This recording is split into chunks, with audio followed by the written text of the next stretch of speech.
The writings of Sextus contain not only an exposition of skepticism, but also a critique of the doctrines of the dogmatists.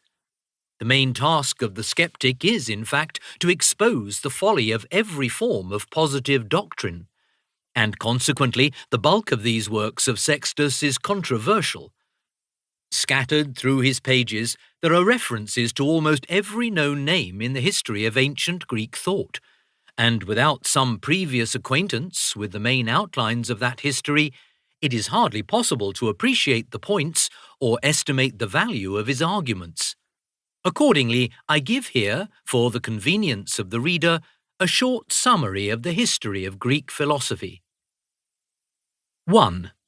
The Ionian physicists. Of the school of Miletus, the founder was Thales, circa 600 BC. He declared that the fundamental substance of which the world was made is water. His successor, Anaximander, circa 570 BC, described that substance as the boundless, since out of it were formed countless worlds.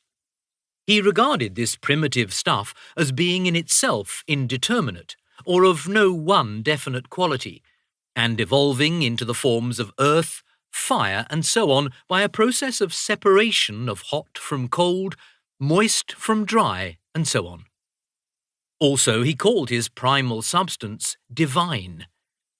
Anaximenes, circa 540 BC, like Thales, took one definite element as his primary matter, but chose air, or vapour, instead of water.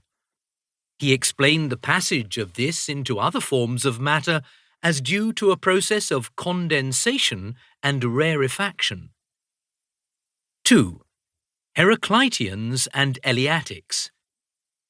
In chronological order, the first of the Eleatic school, Xenophanes of Colophon, circa 520 BC, comes before Heraclitus.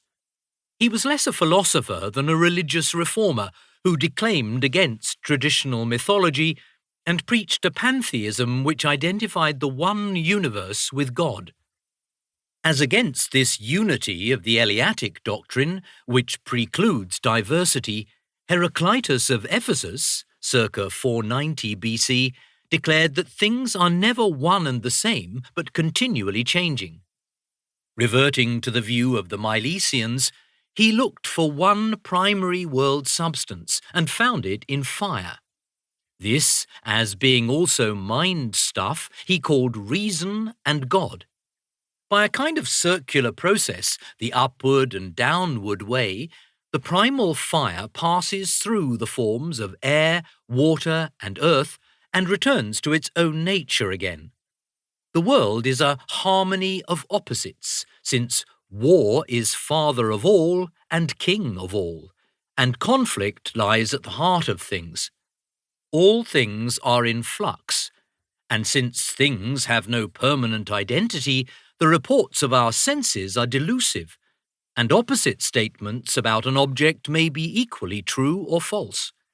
In fact, to the eyes of God, life and death, good and evil, and all opposites are identical. There is no dividing line, and they are forever passing into one another.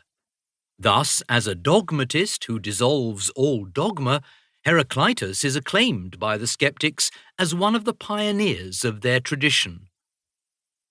Parmenides of Elea, circa 470 BC, defended the unitary doctrine of Xenophanes as against the flux doctrine of Heraclitus.